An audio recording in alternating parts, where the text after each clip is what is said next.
Hello વિદ્યાર્થીઓ, આજે આપણે મનોવિજ્ઞાનના વિષયમાં આજનો આપણો વિષયાંક છે મનોવિજ્ઞાન એક વિજ્ઞાન છે. આગલા લેક્ચરમાં આપણે મનોવિજ્ઞાન એક વિજ્ઞાન છે એના વિશે આગળ વાત કરી હતી કે મનોવિજ્ઞાનનો ઉદ્ભવ અને વિકાસ કેવી રીતના થયો એના આપણે આગલા લેક્ચરમાં વાત કરી હતી. નેક્સ્ટ લેક્ચરમાં આપણે જોયું હતું કે મનોવિજ્ઞાનના ધ્યેયો કયા કયા હતા. ધ્યેયો બોલો જો એમ. તો પહેલું ધ્યેય કયું હતું કે વર્ણન, બીજું હતું સ્પષ્ટીકરણ, પછી આગાહી, નિયંત્રણ હતા ને 4 ધ્યેયો. તો આપણે 4 ધ્યેય તમને શું ખબર પડી? તો પહેલા વર્ણન એટલે મનોવિજ્ઞાનનું એક ધ્યેય છે. માનવ વર્તનને મનોવિજ્ઞાનનું વિષય વસ્તુ મેળવવા માટે જે વર્તન કરે છે તેને આપણે શું કહેશું? વર્ણન કરે છે. માનવ વર્તન કેવું? તે આંતરિક છે, બાહ્ય છે, શારીરિક છે, એમાં વર્ણન છે એક એનું ધ્યેય છે. પછી બીજા નંબરનું આપણે જોયું હતું સ્પષ્ટીકરણ, એટલે બનાવ કે ઘટના, કાંઈ પણ બનાવ અથવા તો ઘટના છે એ પરિસ્થિતિ છે કેમ ઉદ્ભવે છે, કાંઈ બનાવ છે, ઘટના છે કે પરિસ્થિતિ છે એ કેમ ઉદ્ભવે છે એના વિશે આપણે સ્પષ્ટીકરણમાં માહિતી મેળવી હતી. પછી જોશું તો કે આગાહી એટલે કોઈ પણ વિજ્ઞાનમાં સ્થાપિત થયેલો નિયમ આધારે કરવામાં આવતી આગાહી. કોઈ કાંઈ પણ વિજ્ઞાન હોય ને સ્થાપિત થયેલો વિષયાંક હોય એમાં જે આગાહી પહેલાંથી કરવામાં આવે એને આપણે શું કહેશું? આગાહી. તેમજ આપણે જોયું હતું કે પૂર્વકલ્પનાને આધારે તેમાં આગાહી કરવામાં આવે છે.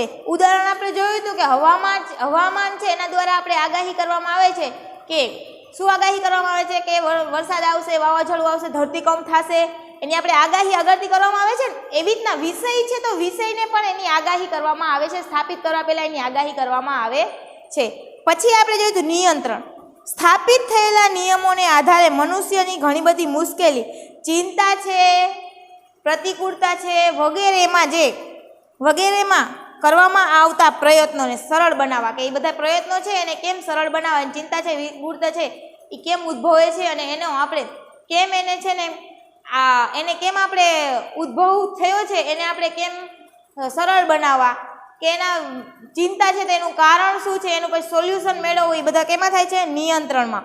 કે અપરાધ કે લોકો બાળગુનો ખોય કે બાળકો છે બાળમજૂરી કરે છે, પછી અપરાધ કરે છે તેનું કારણ શું છે એના વિશે આપણે માહિતી મેળવી અને એનું સોલ્યુશન મેળવવાનું. એનું કારણ શું છે?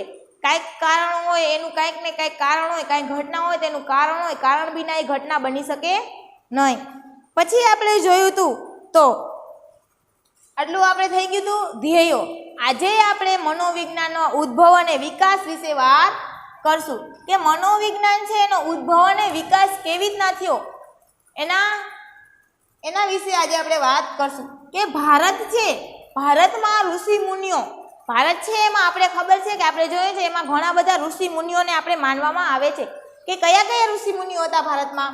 તો ઋષિ મુનિઓ પતંજલિ, ચાણક્ય, તેમજ ગ્રીસ, રોમા, એરિસ્ટોટલ, પ્લેટો વગેરે શું કર્યું? તો કે માનવનું જે વર્તન છે એને સમજવાના પ્રયત્નો કર્યા. કોને? તો કે ભારતના ઋષિ મુનિઓ કોણ?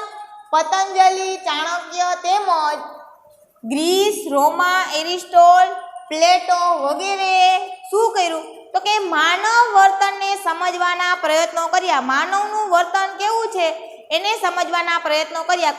કોને? પતંજલિ, એરિસ્ટોટલ, ગ્રીસ, રોમા વગેરે શું કર્યું? કે માનવનું વર્તન કેવું છે એના ઉપરથી જે વિજ્ઞાનનો વિકાસ થયો, માનવ વર્તન ઉપર મનોવિજ્ઞાન છે કોનો અભ્યાસ કરે છે? તો કે માનવના વર્તનનું. આ બધાએ શું કર્યું? તેને સમજવાના પ્રયત્નો કરે કે માનવ એટલે બધાને ખબર માણસ છે એનું વર્તન કેવું છે સમાજમાં એ સમજવાના પ્રયત્નો કર્યા. હવે આપણે જોઈએ એમાં રચનાવાદ છે એને વિલ્હેમ વુન્ડ, એના સ્થાપક કોણ છે? વિલ્હેમ વુન્ડ. હવે વિલ્હેમ વુન્ડ છે એ તેના પિતા તરીકે પણ ઓળખવામાં આવે છે. કોણ? તો કે વિલ્હેમ વુન્ડ. આધુનિક યુગના મનોવિજ્ઞાનના પિતા કહે તો વિલ્હેમ વુન્ડ તરીકે ઓળખવામાં આવે છે. પછી આપણે જોઈએ તો વિલ્હેમ વુન્ડ છે એને શું કર્યું?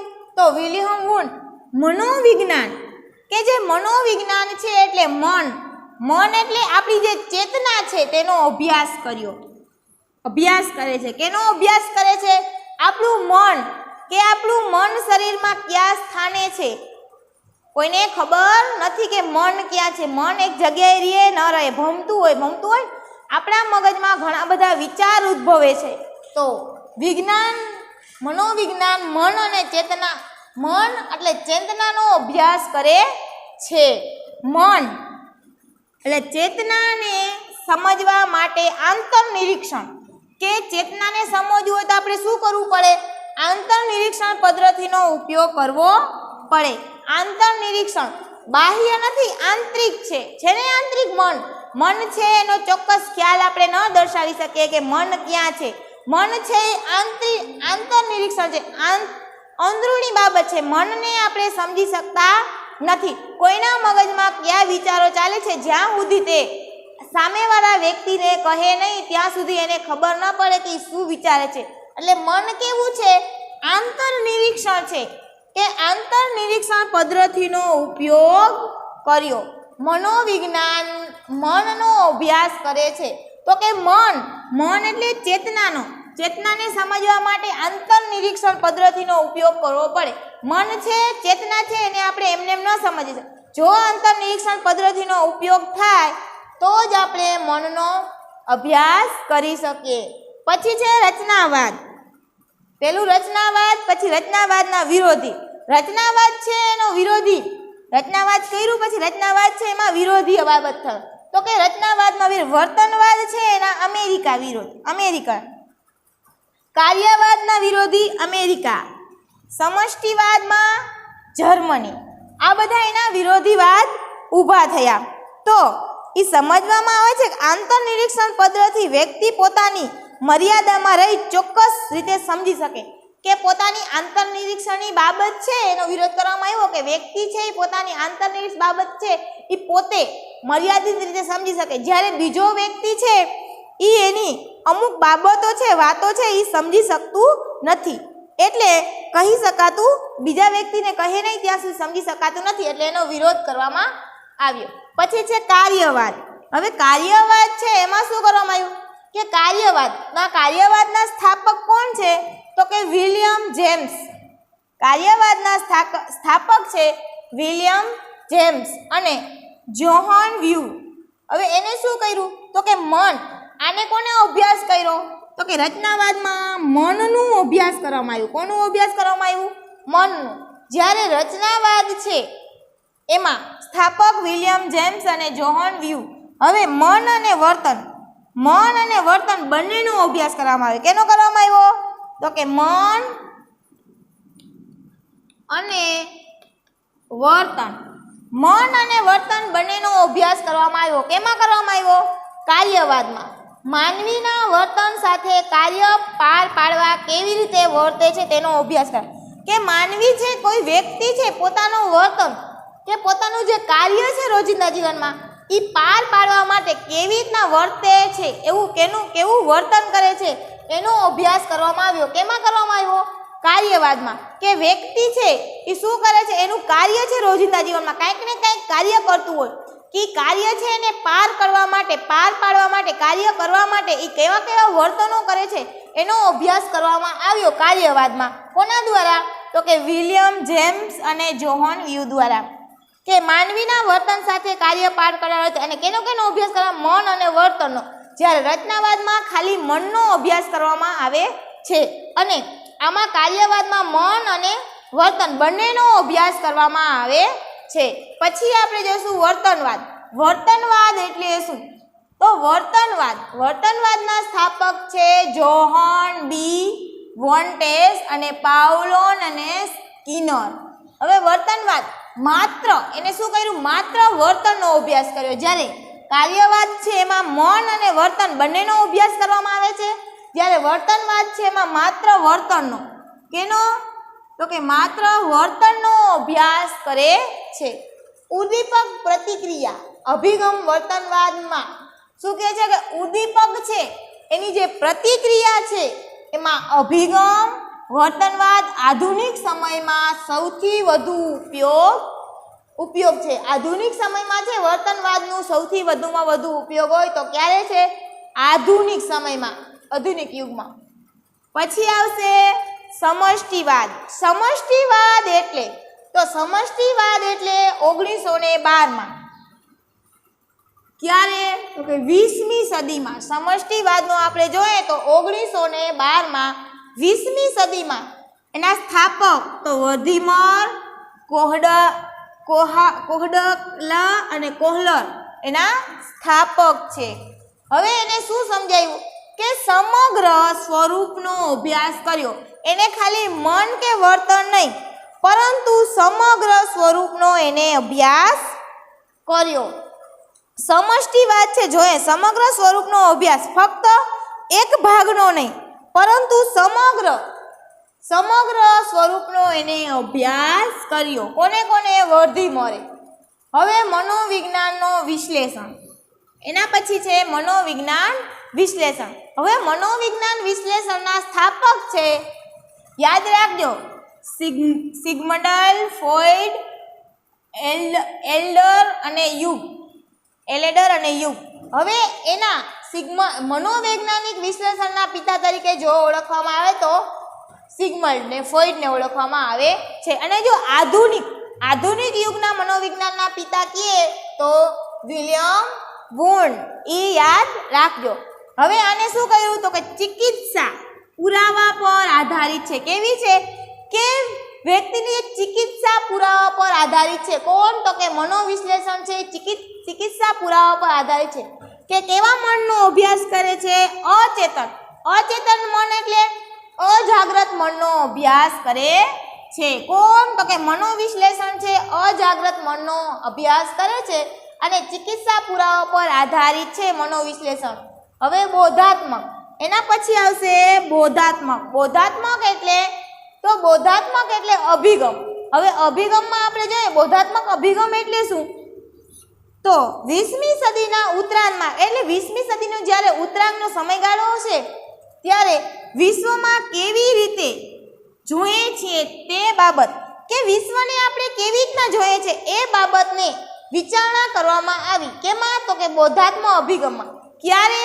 20મી સદીના ઉત્તરાયણમાં વિશ્વને આપણે કેવી રીતે જોઈએ છે તે બાબતે અભ્યાસ થયો. કે વિચારણા, વિશ્વને આપણે કહેતા વિચારણા, તે સમજ, જોવું, યાદ રાખવું, સમસ્યા ઉકેલનો સમાવેશ થાય છે. કે વ્યક્તિ કેવું જોવે છે, જેવું યાદ રાખવું, સમસ્યા વગેરે બાબતનો સમાવેશ, એમાં ઉકેલો છે એનો સમાવેશ થાય છે. આટલું તમને બધાને સમજાઈ ગયું? રચનાવાદ, પછી રચનાવાદના વિરોધી, પછી કાર્યવાદ, વર્તનવાદ, સમષ્ટિવાદ અને મનોવિશ્લેષણ અને બોધાત્મક. મનોવિજ્ઞાનના આધુનિક પિતા કે તો વિલિયમ વોન્ટ અને મનોવિશ્લેષણના કે તો સિગમન્ડ ફ્રોઈડ. આટલું યાદ રહી ગયું? હવે આગલા લેક્ચરમાં આપણે આના સમષ્ટ વાત કરીએ.